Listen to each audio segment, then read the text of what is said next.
Saturday night. Time for your weekly dose of pop culture. With Kathy and Kenny. Welcome to the show. Welcome to the show. Why do I feel so low? Hey, it's Kathy and Kenny Explain Pop Culture on a Sunday night. It's what we do in our pop culture broadcast from the north to the south. I'm Kathy from North Carolina. Joining me is my brother Kenny from South Jersey. What is up, my brother? What is up, my sister? What is up?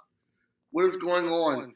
All the things, just hanging out for another Saturday night. And actually, it's a weekend that has exhausted me from, I think, starting last Saturday, I spent the day in Salisbury for their Juneteenth celebration. And then Wednesday night, we had a big event, an educational event where we offered tours of a historical Black neighborhood here in Statesville, as well as had a film running and a panel discussion and networking session. So just doing all the things. And Friday night, marking off the street, getting prepared for Saturday, which was an all-day event.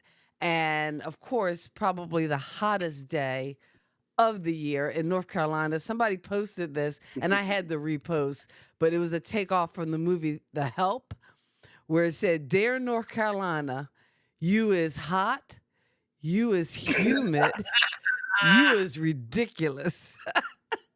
And a lot of people agree with that post. And whoever came up with that, you get all the, because that is awesome. I should have given you this earlier. But yeah, the weather, and I'm sure it's just as bad up there from what I'm hearing. You guys are in the 90s too, right? Yeah, but you know what? I spent today, yesterday was hot. I stayed in most of the day. I went out last night to take Olivia out for graduating. Mm-hmm. Friday night, I performed at Winona Lake, which it was hot, but it wasn't really that bad because they had us under the shade. So it really wasn't like, Oh, that's we were cool. under the shade, we were next to the lake. And today I was at a Caniversary event, Soup Can Kitchen, the magazine that Chris Rockwell runs. They were doing something, and I hope nobody's watching that was there today because I'm going to mess everything up on what I'm saying here. Uh-oh. But in any event, it was a lot of hip hop artists performing. I was just there as a volunteer. I bought a cooler, bought some ice so we can, feed people and things like that and give canned donations and things like that. And then I think I finally got on the mic later on in the evening. Later on as the event was ending because we started doing, there's a whole bunch of hip hop artists and you got to do that little circle where you got everybody, everybody passes the mic and everybody gets the mic. So we did that. And, it was a good time. But it was cool down the shore. It was very cool. Oh, nice. Oh, I guess that's probably the smart move. Let's be close to the water where it's colder because I'm all landlocked and it is just hot as hell. It's crazy hot and just ridiculous. So, folks, please stay hydrated. I am drinking my water still because my body needs it, and just stay cool if possible. I know, and actually, I thought I was done after yesterday's Juneteenth events, but there was another Juneteenth networking thing, and a young Black girl, and I think a former student either at Statesville High or I'm pretty sure Statesville High, but she actually launched a Juneteenth networking event, and I was a vendor for that event as well. And again, we didn't have a big turnout, but it was, I think it was a nice first attempt or first try at just pulling community together. And what I'm finding is that there are a lot of Black entrepreneurs and selling different things. I met one woman from Millie's Seasonings, and really, really delicious seasonings. In fact, she gave me some popcorn that it was some seafood seasoning on it that was amazing. So a lot of good things happening out there. And as our cousin Lisa is reminding us, congratulations to Olivia who just graduated from high school. So that's your last high school graduate. So you're, That is my last high school graduate. Yes, yeah. that's my last high school graduate. So I'm done Unless with high unless school. you're having some more kids. So No, I'm not having any more kids. None at all. Nope, I'm too old. No, it's done. I'm done. I'm fixed. I'm clipped. It's all done. So I'm like a new dog right now. But in any event, that's yep, last one. High school doesn't have to deal with me anymore. okay. So And good I'm good I'm for sure I don't they're know who that's good for, them or you. that's good for them because they don't have to deal with me anymore because I was that guy. You were that Uh, parent. so let's get into pop culture news. All right, pop culture news as always. So once again, not once again, but Justin Timberlake is in hot water. He got caught with a DWI in the Hamptons just last week. Um, here's my thing. Justin Timberlake, my jaw been a little tight. Hey, Big Rick, my jaw been a little tight with Justin Timberlake back when he Janet Jackson after the whole nipple I thing. knew Janet, that's where you were going to go. And you know what? I've seen this online too, because some people are saying, because right now what's happening is that shade is being thrown on the officer who arrested him. And they're trying to why? make him the villain, just like they tried to make Janet the villain. And I'm like, oh, Why you gave it to the that's officer? some nasty PR happening. Why should they throw to the officer? He's doing his job. I know. Well, but they're trying to say, oh, he's a rookie and he's been harassing, all the, different celebrities and stuff in the Hamptons. But I'm sorry, you drive drunk, there are consequences. And actually, we don't know if he was legally drunk because I think he refused the breathalyzer, or that at least allegedly that was one of the reports. So, and again, the PR is swinging to kind of cast aspersions on the officer, which I don't think is right, because you Shouldn't know have. what? It's a thing of, if you did something wrong, you know what? Put on your big boy panties, own up to it, and make it right. And thank goodness that he pulled you over, because evidently, if there was something about your driving that was erratic, you could have injured someone. And so, again, for drivers, it's not always all about you. It is about the other people on the road. So, you know what? I don't feel no. Yeah, I'm not. I'm not. I'm good with it. I'm good with it. I'm I'm good good with it. with it. You know what? You get what you get, and you got what you got. So next, here's a weird one that I didn't know about, and Kevin Costner uh, tore the rumor down. He said that they're just friends, but I didn't realize there was a rumor going around that Kevin Costner and Jewel, the singer, was supposed to be in a relationship. I missed this rumor too, and the only reason I heard about it was I listened to the long form interview that Kevin Costner did this week with Howard Stern. And I know you don't like Howard Stern, but I forgot to give it to you, and I'll have to email you the password. I texted you already, because I do have a family account that you can use SiriusXM on, so that you can listen to some of the, even if you don't listen to the Howard Stern show, I would advise you to just check out some of the interviews. And there's a section on the app where you could just listen to the interviews, because a lot of times the celebrities that he sits down and talks to, it's not like, the late night show where it's, oh, they get 20 minutes, but like 8 minutes at a time between commercial breaks, or they get 10 minutes or 3 minutes during one of those, Good Morning America type shows. He usually sits with a guest for 90 minutes to 2 hours, sometimes even 3 hours. And it gets into it. And a lot of times, the people are sharing these stories. And he shared a story that evidently him, Jewel, and, oh, who's the Harry Potter girl? Emma Watson Okay. were a part of a group of people who were guests on Richard Branson's island, one of these islands. And as it turns out, like, of the people, I'm sure they were like rich and wealthy people, but those were the only three like celebrities. And him and Jewel just started talking. They hit it off. And he actually talked about being really pissed or really kind of annoyed that the paparazzi is claiming that they're in this romance because he actually enjoyed talking to her and felt like he had made a friend, somebody who could be a friend. Despite what they say on When Harry Met Sally, men and women can be friends. Don't you have female friends? I have a lot of female friends. I have tons of female friends. Right. And you don't have to sleep with every female friend you have, correct? No, not at all. No, I was That you were way too slow to No, answer. I don't want my female friends to get pissed and mad at me. No, do not. I have female friends that I have not slept with at all, and I have female friends that not only have I not slept with them, I haven't wanted to sleep with them, and not because they're ugly. They're nice looking people.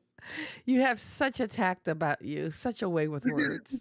Friends, though, it's such a thing as having just friends that are female. Harry Met Sally is totally wrong. That whole thing. So in any case, I think he, from the tone of the interview, he sounded annoyed because of the rumor mill and what was being published.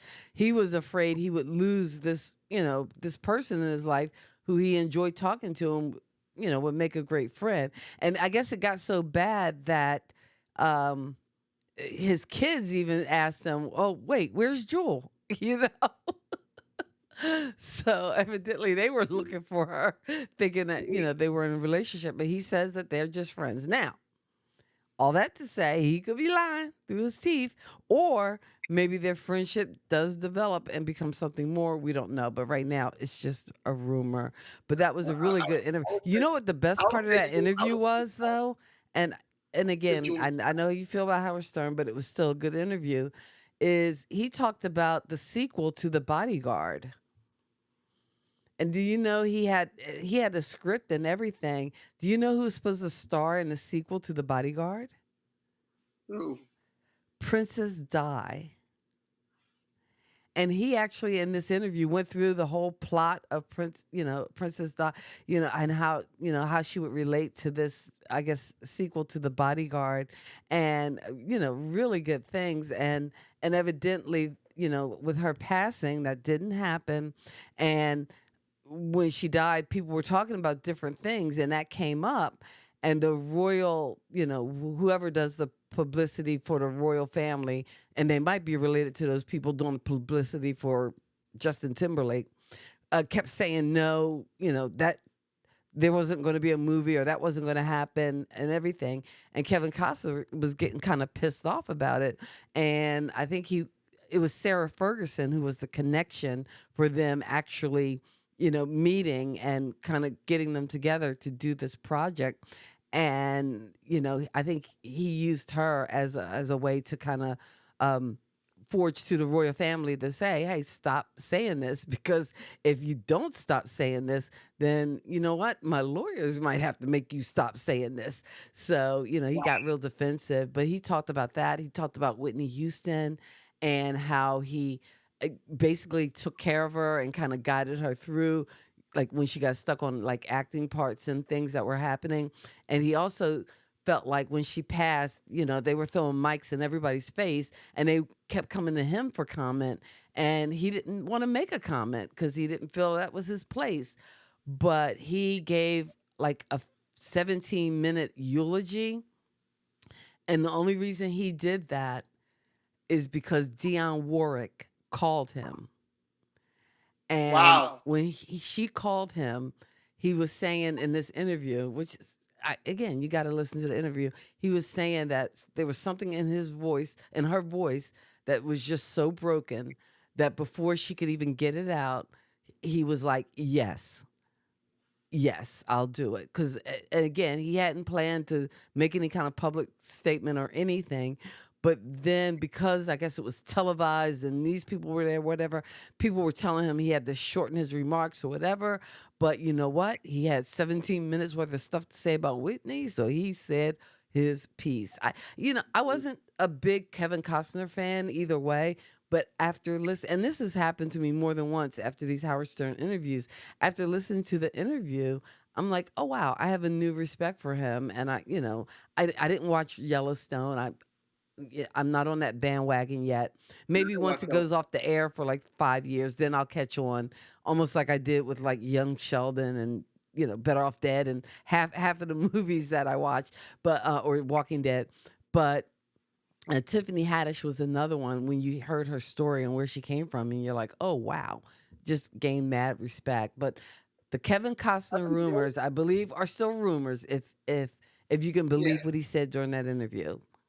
I think the only Kevin Costner movie I actually watched and liked is Silverado. Is Silverado? I can't think of any Kevin Costner movie that I actually like. He also talked about The Big Chill because he was in the he was in The Big Chill. I think to The Big Chill, yeah. You know what was interesting too, because a lot of people, especially actors, would think, "Oh wait, that's my big break," and boom, I'm cut from the movie, and then it blows up to be one of the biggest movies. But actually, he didn't even have that kind of remorse or regret. He still considers The Big Chill his big break because he got to do that movie. It opened the doors to so many other things, so many other opportunities. So he wasn't looking that gift horse in the mouth at all. Right. So, Exactly. but yeah, it was really good interview. But I think it's rumors. I could be wrong. I don't know. But here's the thing. Even if it's rumors, what if they are good friends that are such good friends that they take it to the next level? Then it's not a rumor anymore, right? Yeah, right. Hey. Or is it still a rumor? I don't know. Yeah. We have one more issue on pop culture news. Okay, one more issue on pop culture news. What do we got? We're mourning the death, or mourning or celebrating the life of Donald Sutherland, who died on June the 20th at the age of 88.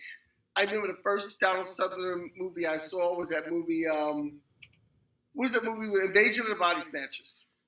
Oh yes. It was the first Donald Sutherland movie That I saw. movie. That movie, the end of that movie messed me up for good. Yeah. The last thing I remember is the lady coming up, and the one lady that was like a wasn't even a main star, and she was the one always scared, and they told her to go somewhere and like hide, and she did it. And then when she ran into him because he was the main star, and she goes, it's me, like I'm free, I'm still free. And he looked at her and goes, right. And he got burned. Spoiler alert. Who hasn't seen Invasion of the Body Snatchers? Come on. Well, there are people out there. There are people out there who might not have seen Invasion of the Body Snatchers, or at least, maybe they've seen it, maybe they've not. I don't know. So that is our pop culture news. I don't know. I really like Donald Sutherland in The Hunger Games as President Snow. I'm trying to think. What would you say is? I know Invasion of the Body Snatchers is the first role I remember. I know he's making movies way before that, but what would you think is his key role? Huh? I did not like the Hunger Games at all. Okay, so yeah, I was big time Hunger Games because I think all my kids had read the books, so I had to start reading the books. I'm trying to think of a Donald Sutherland movie that. And again, a lot of times he was in movies, but again, I think he, it was so subtle. Oh yes, you know what? I forgot about this one. Angela Bofield passed on June 13th. Angela Bofield. Angela Bofield passed. Yes. Yes. You forgot to put that in pop culture news. I would have had the graphics for it, Kenny. Come on now. What you doing? What you doing? Middle of the bin, okay? I mean, what do you want from me? Um, You're doing it is too what it is. much. Doing too much, man. You're doing too much. Slow down. So, so with that, that's the pop culture news. We're going to move on to our next order of business, which is the main crust of our show today, which is talking about the documentary Brats. The Uh, documentary Brats, the documentary Brats, which is about which pretty much the is Brat Pack. actually on Hulu, right? Hulu. Who Yes. knew it was on Hulu? But Brats is a documentary by um, Andrew McCarthy, who is a film by Andrew McCarthy, of course, about that moniker, the Brat Pack, which was a part of this New York Times Magazine article that, according to McCarthy, labeled and defined these actors from that period in the late 80s and early 90s, which includes Emilio Estevez, Judd Nelson, Molly Ringwald, Demi Moore, I don't know how to say her name right, Demi Moore, Emilio Estevez. Who else would be in there? Rob Lowe. Rob And again, Lowe. it depends on who's doing the definitions, because some people, Anthony Michael. A lot of people say Anthony Michael Hall. Anthony Who's Michael surprised? Hall, you could probably even put Michael J. Fox, because he was around that time. And Yeah, Michael J. again, that Fox is whole right time there. of young Hollywood. And again, Anthony Michael Hall. See, there's John Michael Pryor. J. Fox in that clip real quick. But John Emilio Estevez Pryor. looks so much like his dad. It's just kind of Yeah, he spooky. does. But He does. anybody who starred in that movie, not just like movies like The Breakfast Club, but also anybody who was in St. Elmo's Fire, because even like Timothy Hutton was considered, again, Brat Pack adjacent. But yeah, in this particular documentary, they kind of walk you through what it was like during that time. He actually does talk with John Cryer, who doesn't consider himself Brat Pack, but I think gets labeled. Oh, Ali Sheedy. I forgot all about Ali Sheedy too. And they didn't talk to Mayor Whittingham, because I don't know whether she was considered Brat Pack, because she wasn't in there. And this actually that we're showing is just a trailer. Hopefully we won't get a strike or taken down off of YouTube for sharing the trailer, because again, it's all about, again, celebrating the Brat Pack, or at least this movie was to some extent. But yeah, first of all, I emailed you or texted you my 1-word review. Well, I had watched this. I had watched this first. I watched this way before you, Okay. and I knew what it was when I saw it. So let me explain to you about the Brat Pack. The Brat Pack was this journalist, David Bloom, was interviewing Emilia Estevez. And he was interviewing Emilia Estevez in the company of Judd Nelson and Rob Lowe. And I guess they were all hanging out together. And, this journalist was doing Emilia Estevez interview. And the journalist says, see, you got to pick up on what people say and their wording and how they say it. Because he was explaining the situation, and he was saying how they were in this restaurant, and all these girls were coming over, and these women were coming over because Rob Lowe was there, and Emilia Estevez was there. And he mentioned, see, I pick up on everything. He said, nobody was paying attention to me. That's what the journalist said. Then he said he came up with the name Brat Pack, not as a slight, but it was just a wordplay off of something he heard earlier in The Office. He explained that these kids were younger, 22, 23, 24, and he was a 29-year-old journalist. And at the end of the interview, when he talked to Amelia? Andrew McCarthy. Oh, Andrew McCarthy. Andrew McCarthy, as he was talking about the whole situation, he said, he alluded to the fact that, he should be given more credit and more notoriety for terming the phrase Brat Pack. David Bloom came off to me as somebody who was very jealous. Mm-hmm. These younger guys getting all the women, getting all the attention, they got all the money. I'm a struggling journalist. I'm looking for something to hit and make me like the next, whatever. And it didn't happen for him. And I think he's pretty mad about that. So, first of all, David Bloom tried to come off like he wasn't trying to shade anybody. But to me, it came off as everything, all kind of shade. He was throwing shade. He was definitely throwing shade. Back then, he was throwing shade. During this interview, he was throwing shade because he wanted his credit for, doing what he did. Now, Andrew McCarthy was going around and doing this interview. Now, as we talk about this, we go through this, Andrew was talking to a lot of different celebrities of that time. And he talked to Amelia Estevez, Ali Sheedy, Demi Moore, and Rob Lowe. And I'm pointing them out because the four of them had the best perspective on being called the Brat Pack. Oh, yeah. It was kind of like, okay, it happened. Mm-hmm. We're rich, famous white kids with a lot of money. Get over it and keep our career moving. Yeah, That's what they did. That was my one-word review of the movie. You want my one-word review of the movie?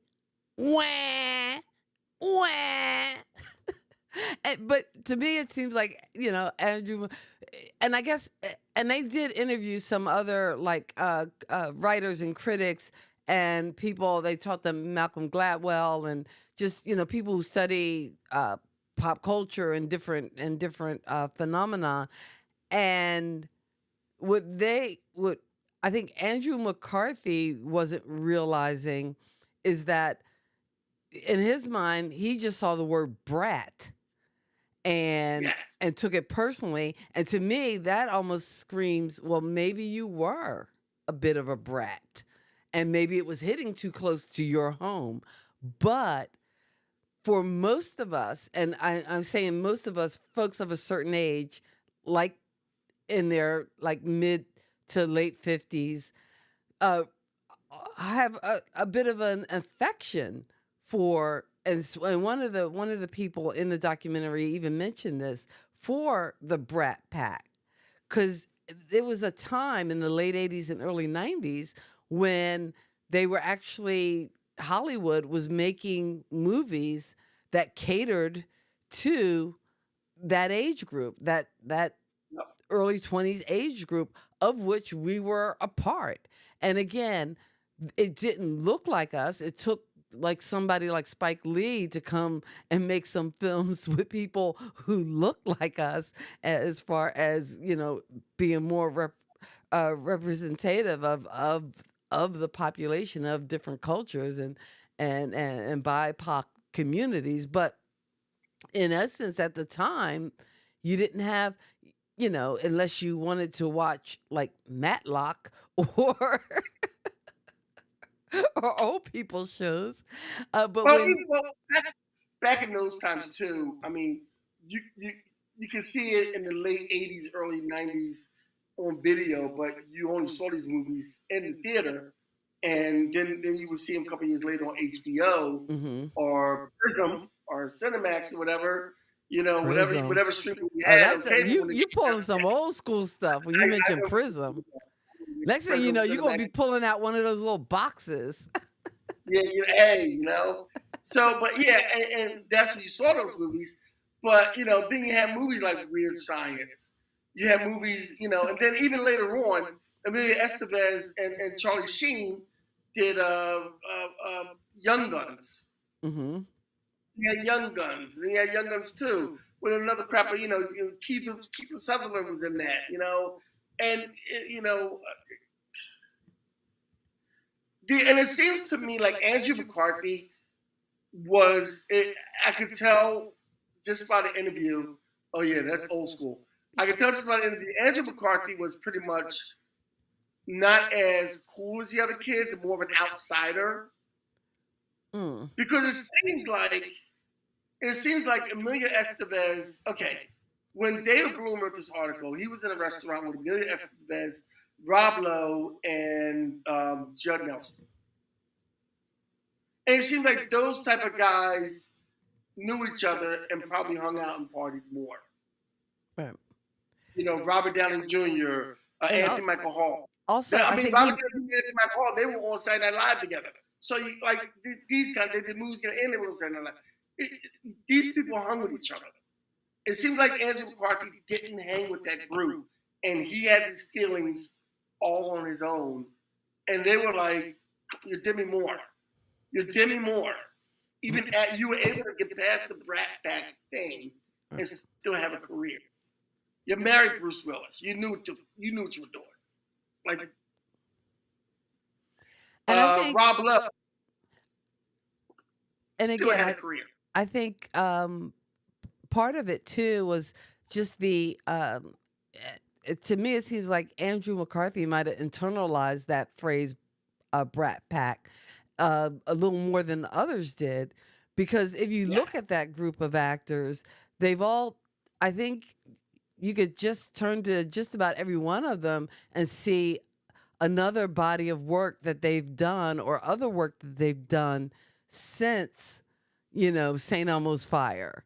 I don't know whether I could say that so much for Andrew McCarthy, but even for Emilio Estevez to go on to direct several different movies, Rob Lowe to keep reinventing himself, whether he's starring in Brothers and Sisters or The West Wing or Atkins commercials with Wanda Sykes. I don't know. But again, keep reinventing themselves. Demi Moore, again, Ghosts, G.I. Jane. I'm sorry. Yeah, she had to have some acting chops, I think, to move beyond just being a child actor or a teen actor or defined by this label of Brat Pack.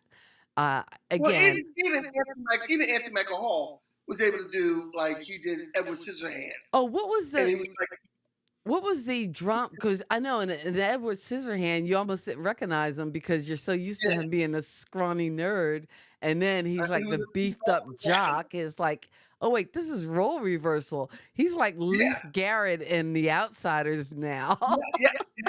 Exactly. And then he wound up doing some other things, and he was in he had a TV show at one point. Oh yes, Dead Zone. Was it? Yeah, Dead Zone. Mm-hmm. Yes, he also played a part in Dark Knight. Okay. With Heath Ledger. He was also in that, and now I think he's got something else coming up too. And so he's out there in it. Judd Nelson, he pops up here and there. I mean, one of the big things he did after the Brat Pack thing was he was in New Jack City. Oh yes, definitely. And Molly Ringwald was in Riverdale.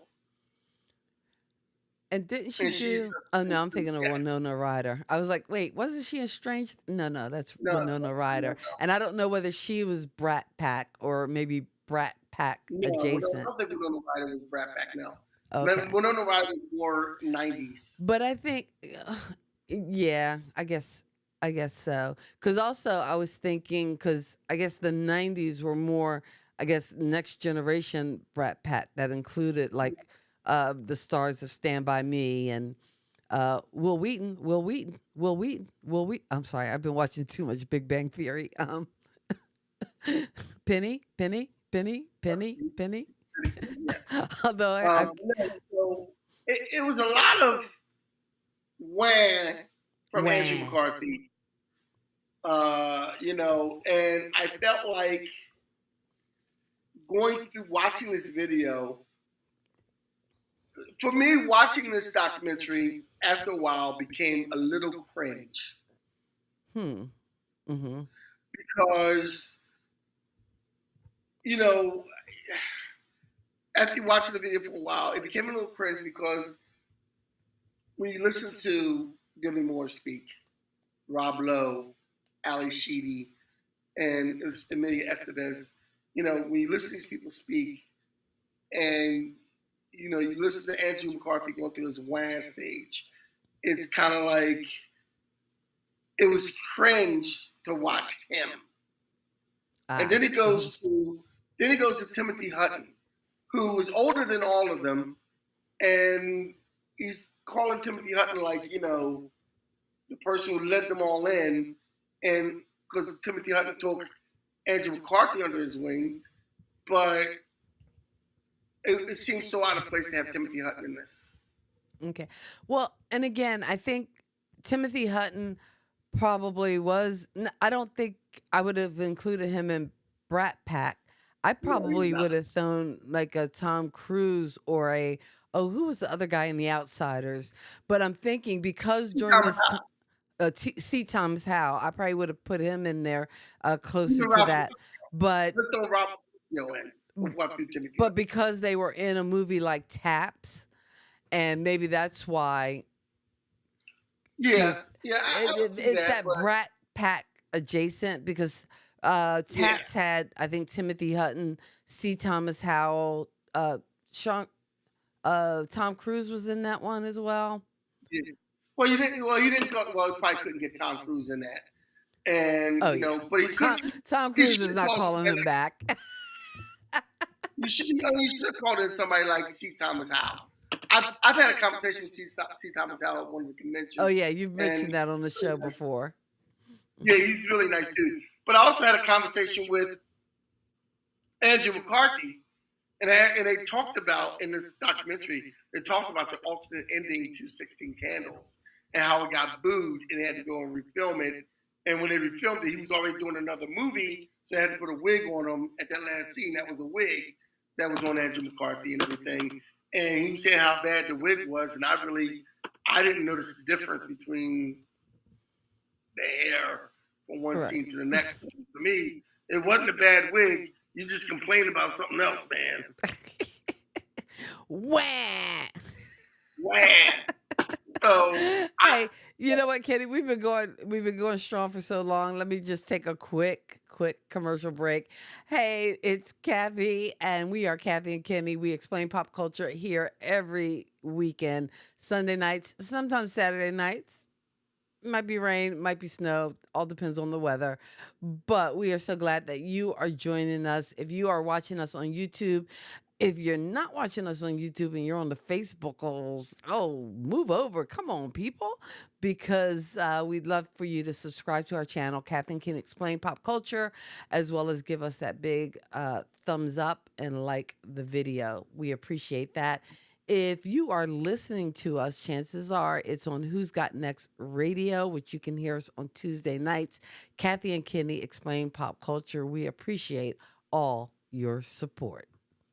And back to our regularly scheduled program. And you know what else is on Who's Got Next Radio? What else is on Who's Got Next Radio? Yeah, Who's Got what? What else? Tell us. What else is on Who's Got Next Radio is the Words Out podcast.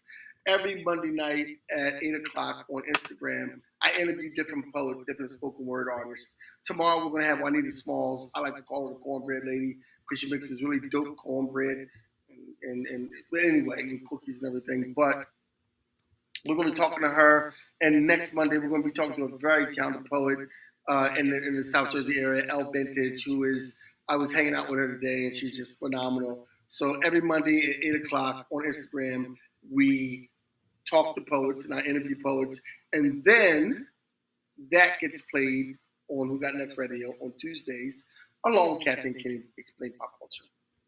All right. Just giving you your props. Juanita is listening in now, too. And you'll catch Juanita. She's going to be on this Monday night?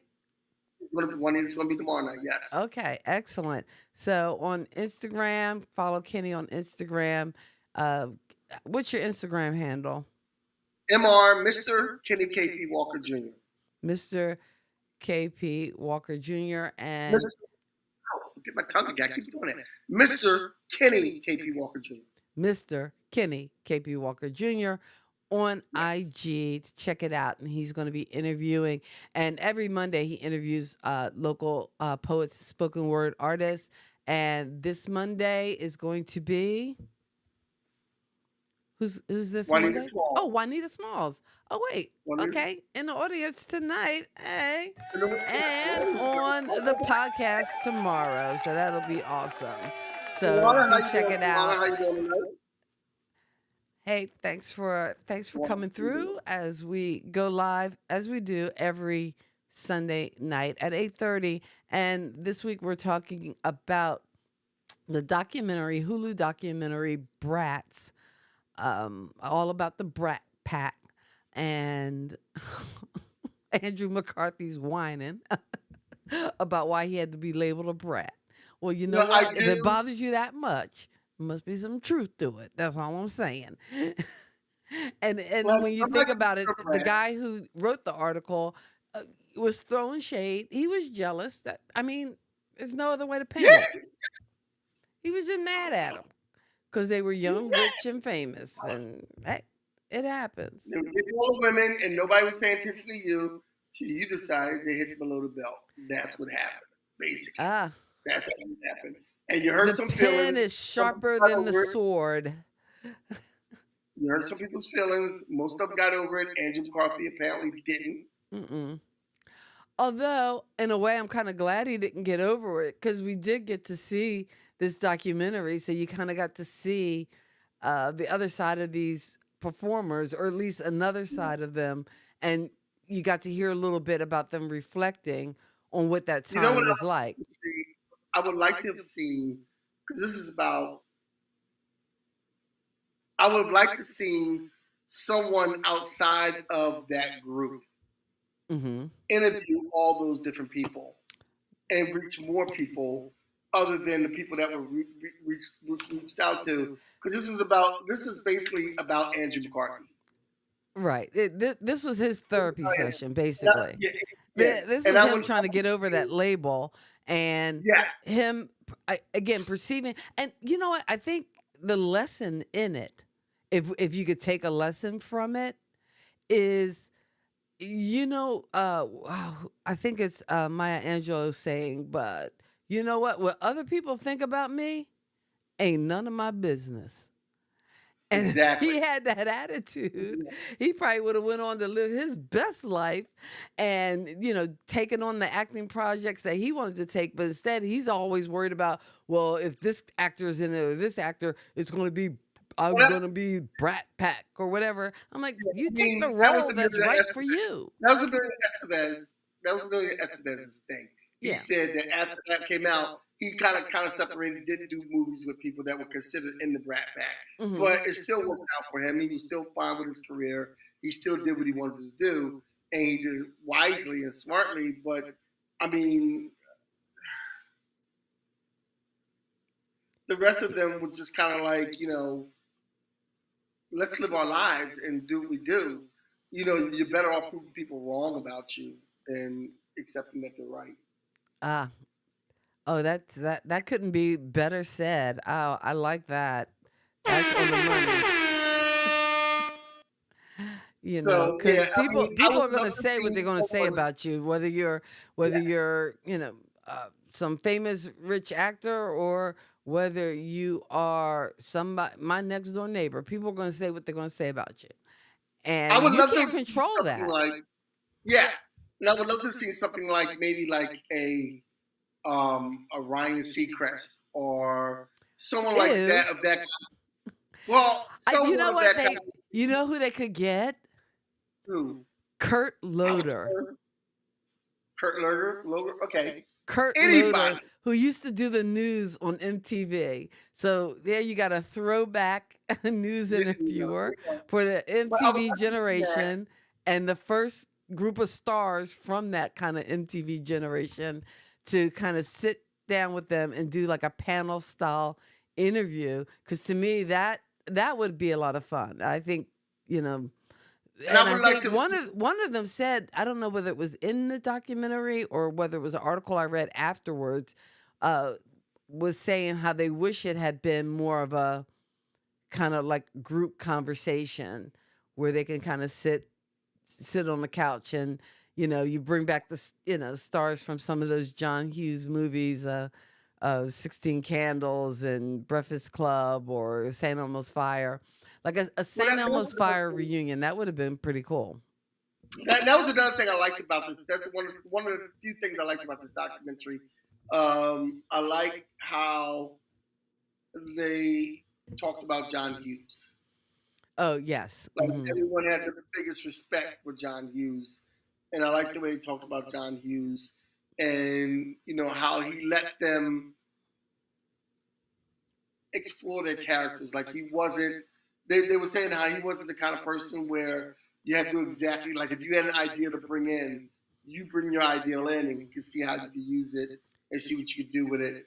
And you could tell when you see some of the movies, you could tell there is some improv, especially in Breakfast Club. You could tell there's some improvisation somewhere in there that these kids were. Well, and again, I think, and that was a testament to, again, having a director. And even though I think for a lot of those films, he was a writer on it or wrote part of those scripts, of being able to trust his actors enough who were the age of who he was writing for to be able to explore their characters. So, and what is probably what made those movies so unique and stand out in our memories. Movies like 16 Candles, The Breakfast Club. Although I was never a big 16 Candles fan, I did enjoy The Breakfast Club, and I think anybody who fit in any one of those kind of categories in high school, even if you didn't fit perfectly as like the jock or the princess or the outcast or the nerd, or the rebel, but you saw parts of yourself in all of those characters in the Breakfast Club. I got along with everybody in high school. What? I got along with everybody in high school. I got along with everybody in high school. The nerds, the jocks, the smart people. But what would you label yourself as? Huh? What would you label yourself as? I would, you know what? In high school, I know. I think Rick is still out there, but and I would label. I don't know what I would label myself as, because I got along with everybody. I was kind of nerdy, but I wasn't really nerdy.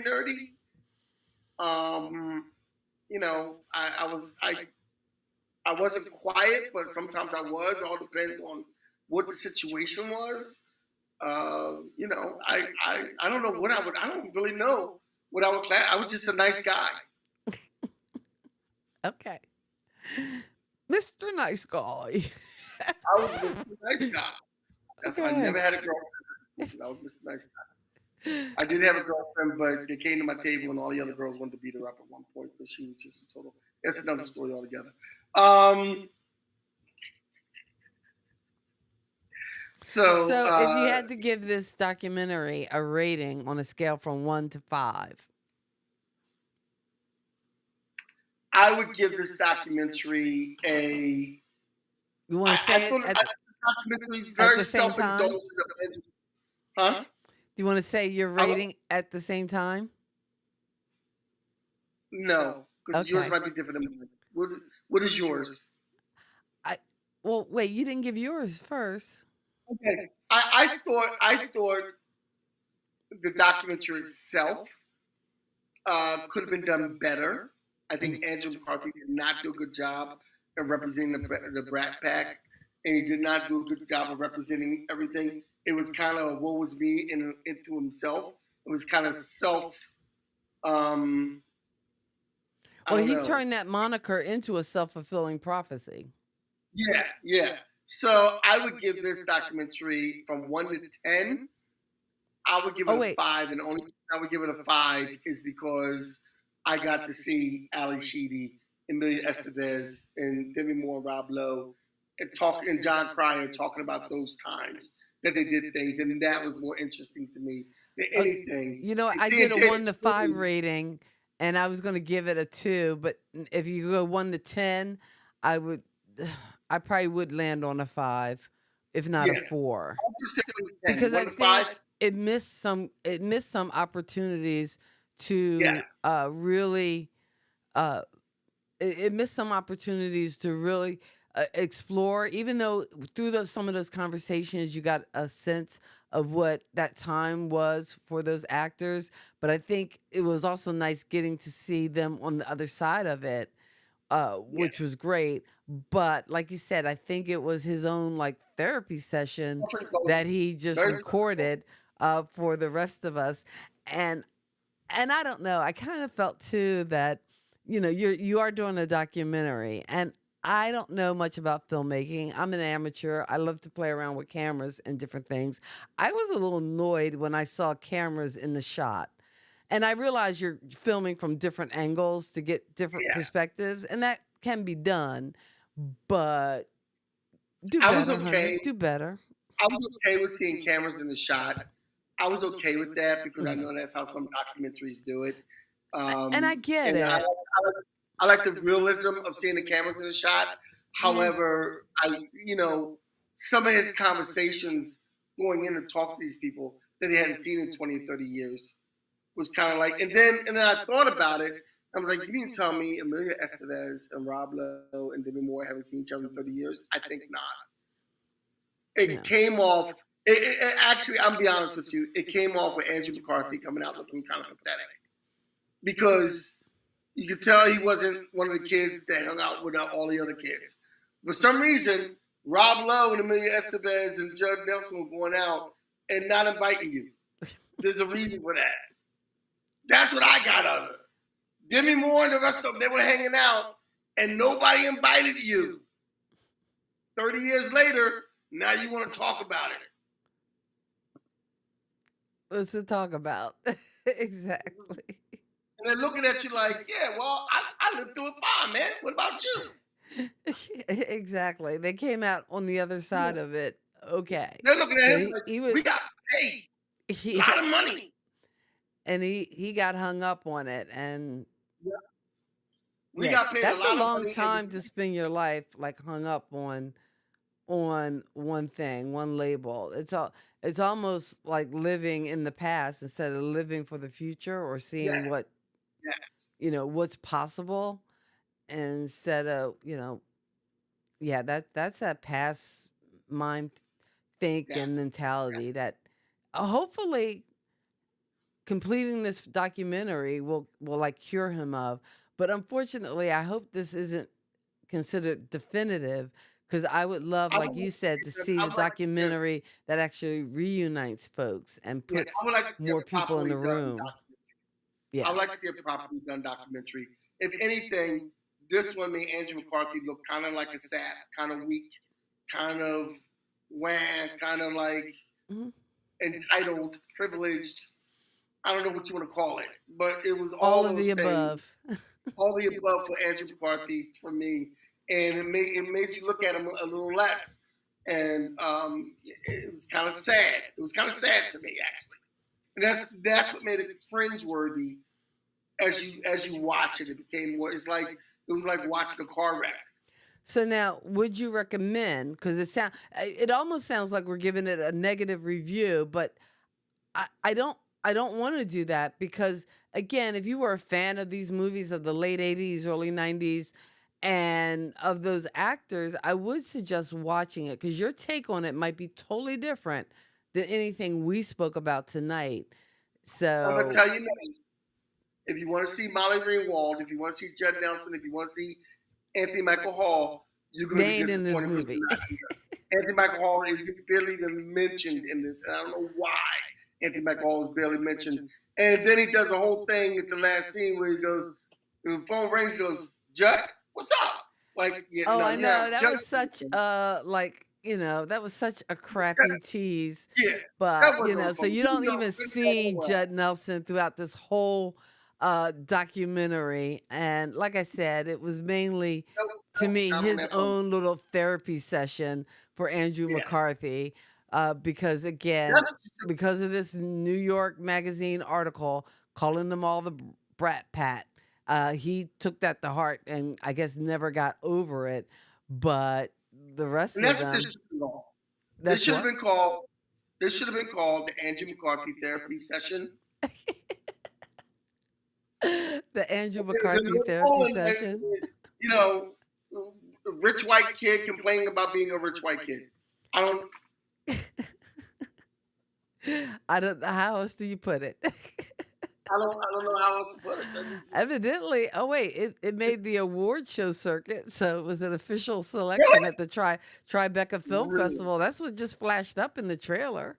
So, Really? evidently, The hey, whole something about it worked. award, an award for that. And who did he have to Diddy to get an award for that?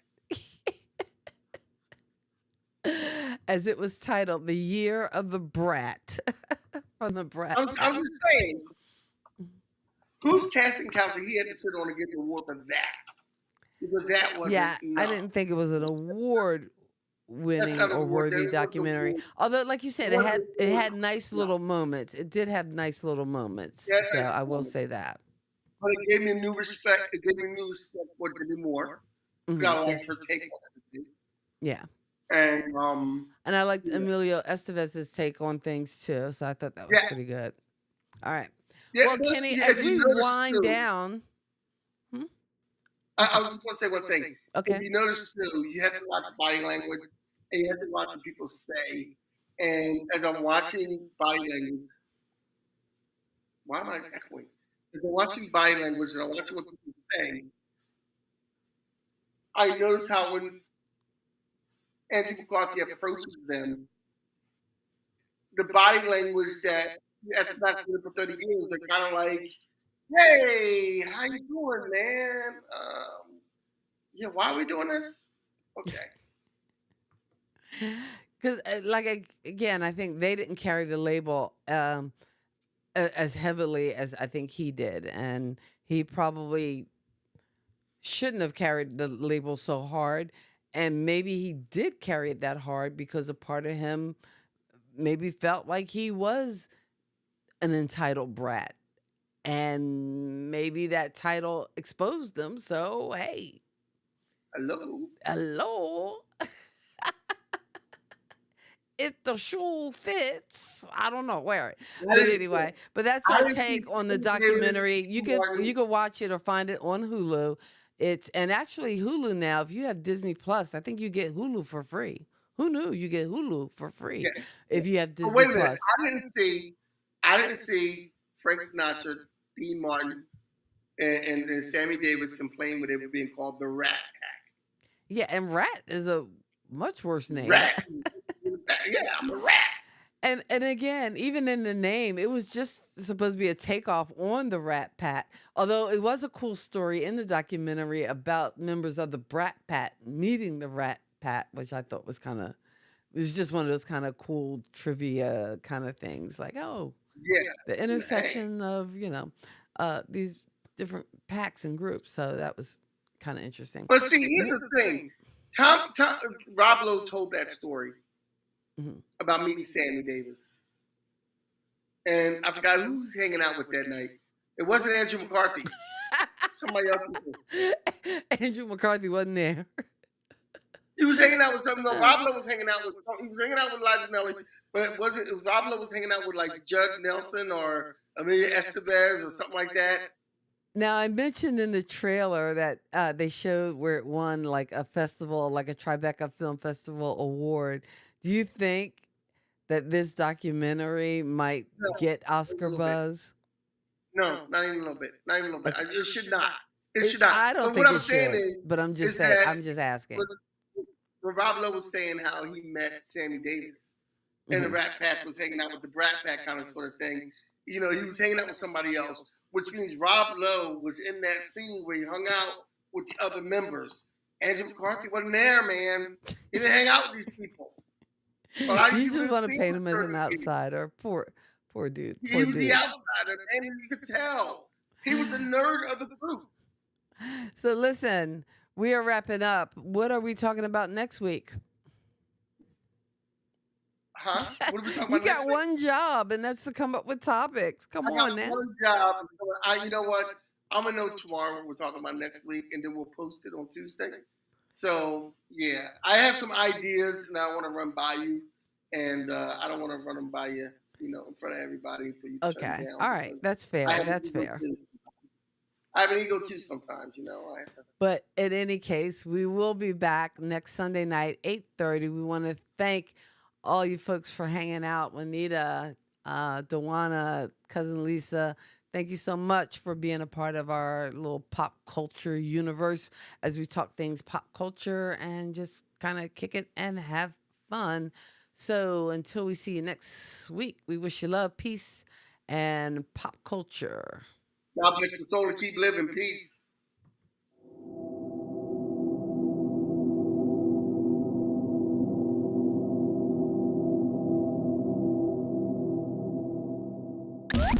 Thank you for geeking out with Kathy and Kenny on Kathy and Kenny Explain Pop Culture.